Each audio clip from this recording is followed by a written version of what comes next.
Hello students, कैसे हैं आप सब। आई होप अच्छे होंगे। चलिए अब बात करते हैं आपके आज के टॉपिक की। Today our topic is class third Sporozoa. Sporozoa में हम कौन से एनिमल की स्टडी करते हैं? मोनोसिस्ट की। मोनोसिस्ट की यंग स्टेज जो होती है उसे हम क्या बोलते हैं? ट्रोफोजोइट। इसका जो फर्स्ट हेडिंग होता है वो होता है स्ट्रक्चर ऑफ ट्रोफोजोइट। इस स्ट्रक्चर ऑफ ट्रोफोजोइट के अंदर सब हेडिंग होती है habit and habitat. First point है आपका monocyst are typically endoparasite. Endoparasite means जो किसी भी एनिमल की इंटरनल टिश्यू पर होस्ट की तरह अपनी लाइफ साइकिल को कंप्लीट करते हैं of earthworm and occur in their coelom and seminal vesicle. That means monocyst earthworm पर पैरासाइट की तरह रहते हैं और ये सिलोम यानी कि बॉडी कैविटी पर भी प्रेजेंट होते हैं और सेमिनल वेसिकल पर भी पाए जाते हैं।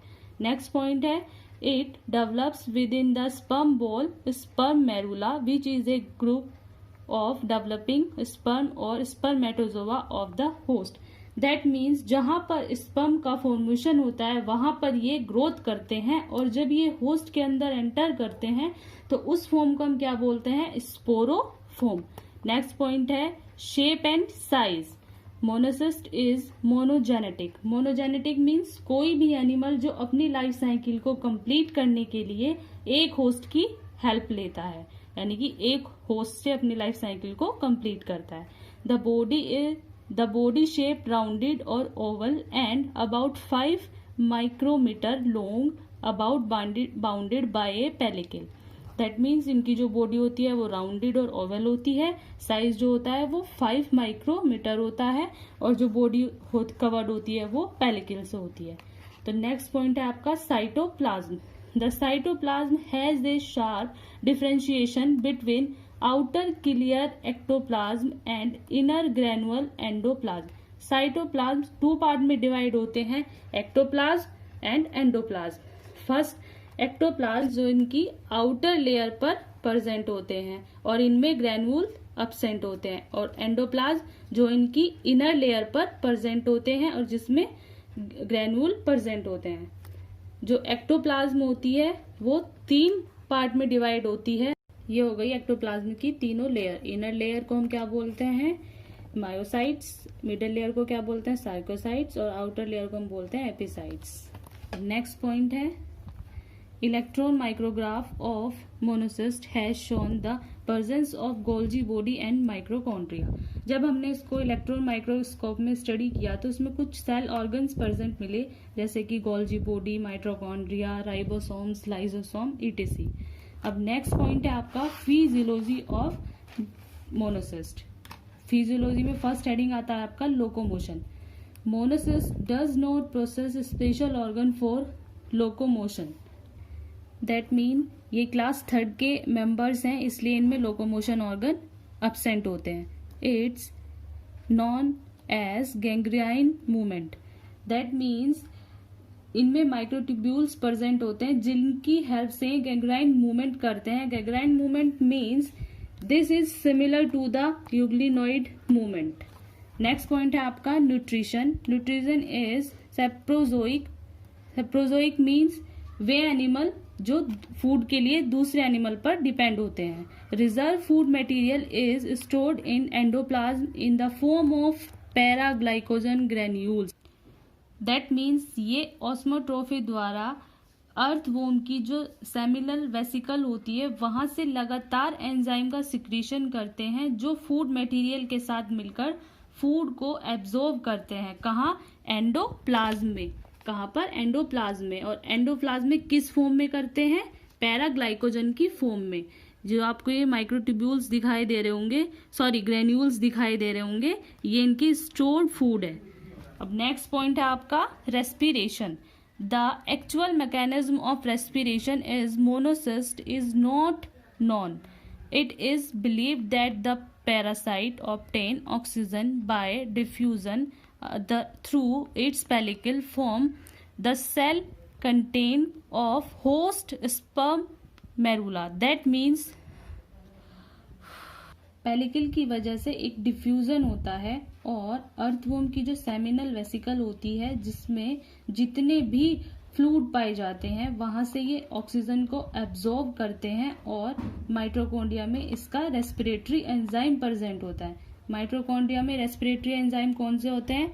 F1 पार्टिकल, जो रेस्पिरेशन में हेल्प करते हैं, और फिर ये सिंथेसाइज होकर पायरुविक एसिड बनाते हैं और फिर ये पायरुविक एसिड CO2 में और वाटर में कन्वर्ट हो जाते हैं और हम इस पूरे प्रोसेस को क्या बोलते हैं? एरोबिक एक्टिविटी बोलते हैं। अब नेक्स्ट और लास्ट पॉइंट है आपका एक्सक्रीशन।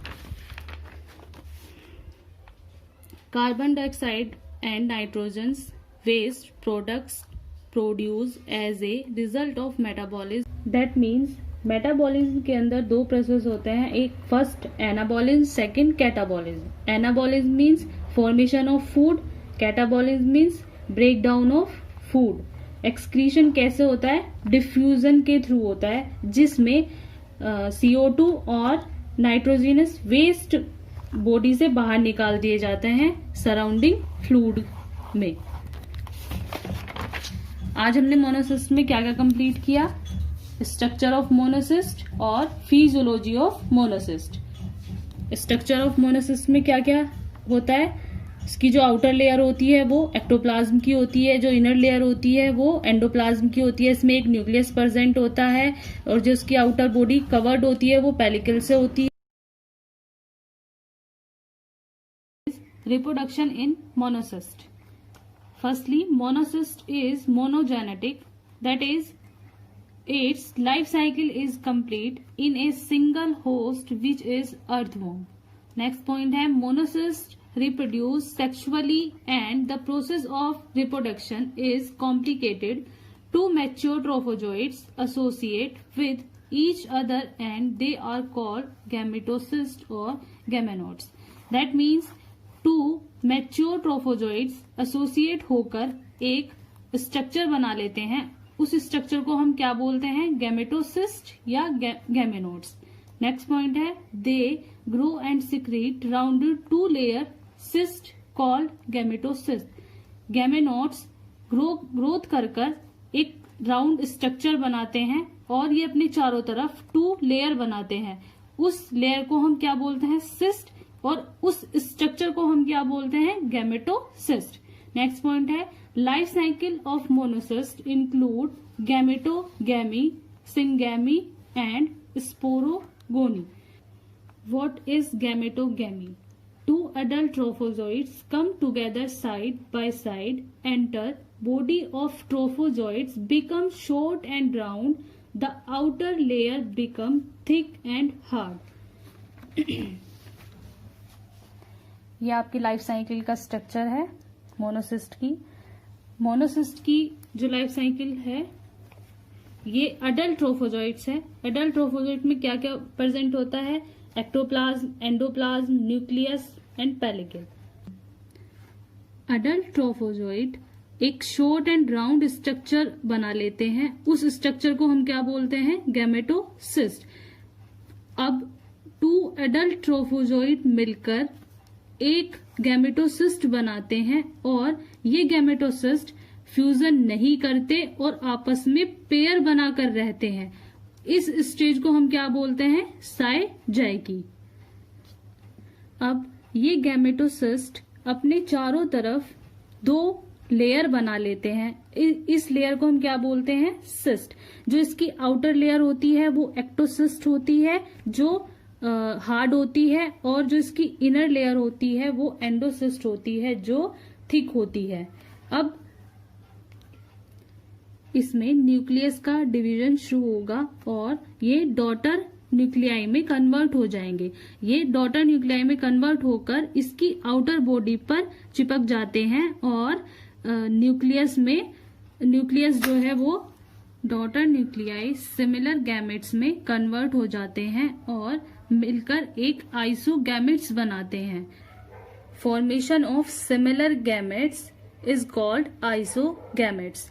अब गैमेटोसिस्ट में जो बचा हुआ साइटोप्लाज्म होता है वो सेंटर में इकट्ठा होने लगता है और साइटोप्लाज्म न्यूक्लियस के चारों ओर इकट्ठे होने लगते हैं। फिर उसके बाद आइसोगैमेट्स पेयरिंग बनाने लगते हैं। गैमेट्स पेयरिंग बनाकर एक जाइगोट बनाते हैं और जाइगोट का बनना ही सिंगैमी कहलाता है। अब जाइगोट में डेवलपमेंट शुरू होगा और ये अपनी स्ट्रक्चर को चेंज कर लेते हैं, ये स्पिंडल शेप्ड में हो जाते हैं। इस स्पिंडल शेप को हम क्या बोलते हैं? स्पोरोब्लास्ट। स्पोरोब्लास्ट में भी डिवीजन शुरू होता है और स्पोरोब्लास्ट में जब डिवीजन शुरू होता है तो इसमें ऊपर और नीचे की साइड म्यूकोइड प्लग बन जाते हैं, जिस स्टेज को हम स्पोरोसिस्ट बोलते हैं। स्पोरोसिस्ट के अंदर स्पोर्स बनने लगते हैं और इस पूरे प्रोसेस को हम स्पोरोगोनी बोलते हैं। अब नेक्स्ट है आपका स्पोरोसिस्ट। स्पोरोसिस्ट जब तक ग्रोथ नहीं करता जब तक अर्थवॉर्म के इंटेस्टाइन तक ना पहुंच जाए। अर्थवॉर्म के इंटेस्टाइन तक ये कैसे जाता है? इसके फूड के थ्रू।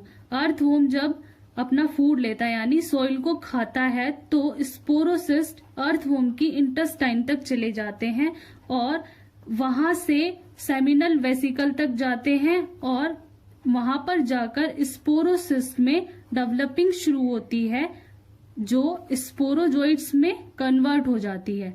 स्पोरोजोइट्स का कहां पर बनते हैं? स्पोरोसिस्ट में। स्पोरोसिस्ट में एक स्पोरोसिस्ट में कितने स्पोरोजोइट्स बनते हैं?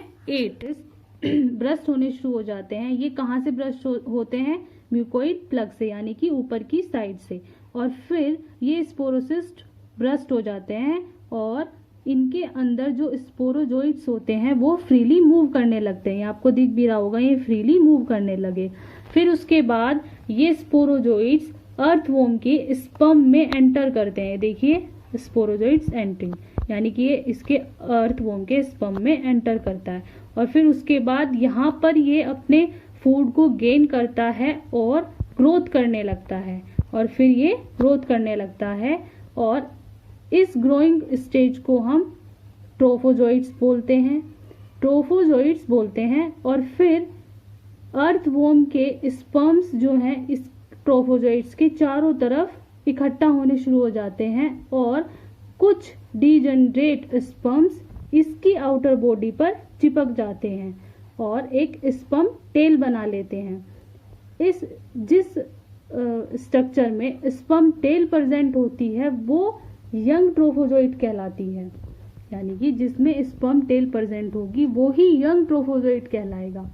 फिर उसके बाद जब ये यंग ट्रोफोजोइट धीरे धीरे अपने स्पर्म टेल को छोड़ने लगते हैं तो एक अडल्ट ट्रोफोजोइट बनता है। जब ये धीरे धीरे अपनी स्पर्म टेल को छोड़ने लगते हैं तो एक अडल्ट ट्रोफोजोइट्स बन जाता है। वापस से फिर वही सब प्रोसेस इसमें स्टार्ट हो जाता है। ये है आपकी लाइफ साइकिल ऑफ मोनोसिस्ट, ये यहाँ पर कंप्लीट होती है। ये मोस्ट इम्पोर्टेंट क्वेश्चन है एग्जाम के पर्पज से। हर ईयर में ये क्वेश्चन 7.5 मार्क्स में आता ही आता है, तो इसे आप अच्छे से स्टडी करो और पढ़ो। बहुत अच्छे से आपको ये लर्न करनी है। Thank you student.